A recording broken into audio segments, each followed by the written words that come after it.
माँ से बदला, एक सीख देने वाली कहानी। माँ जी, कितनी बार आपको कहा कि नींद की गोली मत लिया करो, कोशिश तो करो माँ, नींद भी आ जाएगी।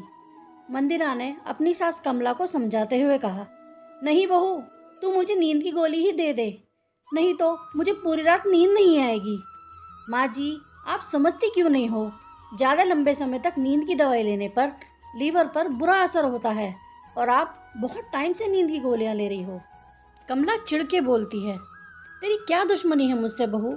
मारना चाहती है तो एकदम ही मार दे। यूँ मेरी दवाई ना दे के तड़फाने का क्या मतलब है? सब समझती हूँ मैं, अपनी डॉक्टरी मुझ पे मत दिखाना। और हाँ, अब ला मेरी गोली, मुझे दे दे। मंदिरा एक हॉस्पिटल में नर्स थी, किस दवाई के क्या साइड इफ़ेक्ट हैं वो सब अच्छे से जानती थी और अपनी सास को नींद की गोली के लिए तड़पते और लड़ते देखकर दिल से अपनी सास के लिए बुरा लग रहा था। समझ नहीं पा रही थी कि उन्हें कैसे समझाए। मन में कश्मकश चल रही थी, नींद की गोली दे या ना दे। अभी सोच ही रही थी कि डोरबेल बजी। उसने दवाइयों का डब्बा टेबल पर रखा और दरवाज़ा खोलने चली गई। दरवाजे पर उसके हस्बैंड दक्ष थे, जो मुस्कुरा के अंदर आ गए और मंदिरा के पीछे पीछे अपनी माँ के कमरे में आ गए। आते ही कमला जी ने अपने बेटे से बहू की शिकायत करना शुरू कर दिया। देख ले बेटा, तेरी बीवी मुझे दवाई नहीं दे रही, कितना परेशान कर रही है मुझे, और एक तू भी इसे कुछ नहीं कहता।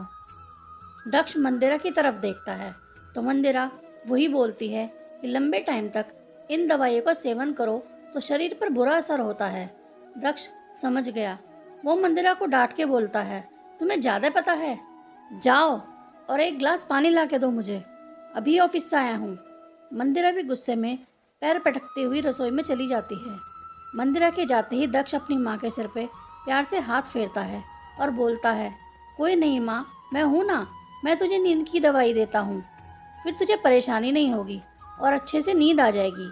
दक्ष ने एक पैकेट से एक लाल गोली निकाली और माँ के हाथ पे रख दी। इतने में मंदिरा भी पानी लेके आ गई। मंदिरा ने दवाई देखी तो वो कुछ बोलने वाली थी, तो दक्ष ने आंखों के इशारे से उसे चुप रहने को बोल दिया।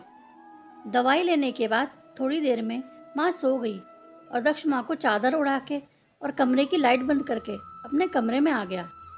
मंदिरा दक्ष के लिए खाना लगा रही थी। मंदिरा को गुस्से में देखकर दक्ष पीछे से मंदिरा के कंधे पकड़ लेता है और बोलता है, मंदिरा, तुम चिंता मत करो, मैंने माँ को कोई नींद की गोली नहीं दी थी। मैं जानता हूँ नींद की गोलियाँ खाने से सेहत पे बुरा असर होता है। मंदिरा, तो वो क्या था? मंदिरा, अच्छा, तो वो क्या था जो तुमने माँ जी को दिया था? दक्ष, वो मल्टीविटामिन की गोली है, बस वही दी थी। वो क्या है ना कि वो गोली खा के माँ को अच्छा लगता है और माँ के दिमाग में ये रहता है कि नींद की गोली खा ली है तो नींद आ ही जाएगी, इसलिए ये गोली नींद की गोली वाली बोतल में डाल देता हूँ। मंदिरा हैरान रह जाती है, लेकिन दक्ष, तुम ऐसा करके माँ को धोखा दे रहे हो। दक्ष हंसता है और कहता है, हाँ, दे रहा हूँ धोखा, क्योंकि माँ ने भी मुझे बचपन में धोखा दिया था। मंदिरा, और तुम बदला ले रहे हो? दक्ष, हाँ, बदला ही ले रहा हूँ, समझी? मंदिरा अजीब उलझन में होती है, कैसा बदला? दक्ष, बचपन का बदला, माँ भी ऐसे ही करती थी। जब मैं दवाई नहीं खाता था तो मुझे कैसे कैसे धोखे से दवाई खिलाती थी, कभी खाने में मिला के, तो कभी झूठ बोल के, तो कभी दूध में, तो कभी मिठाई में। बस अब मैं ऐसे ही कर रहा हूँ ताकि माँ को भी तसल्ली रहे और नुकसान भी ना हो, समझी मैडम? ये कुछ और पूछना है? मंदिरा दक्ष को देख रही थी और अपने भाग्य पर भी इतरा रही थी। दोस्तों, मेरी आज की कहानी यहीं समाप्त होती है। आशा करती हूँ कि मेरी कहानी आपको पसंद आई होगी। अगर पसंद आई हो तो प्लीज़ लाइक करें, कमेंट करें, और अगर चैनल पर नए हैं तो प्लीज़ चैनल को सब्सक्राइब करें। वीडियो देखने के लिए धन्यवाद।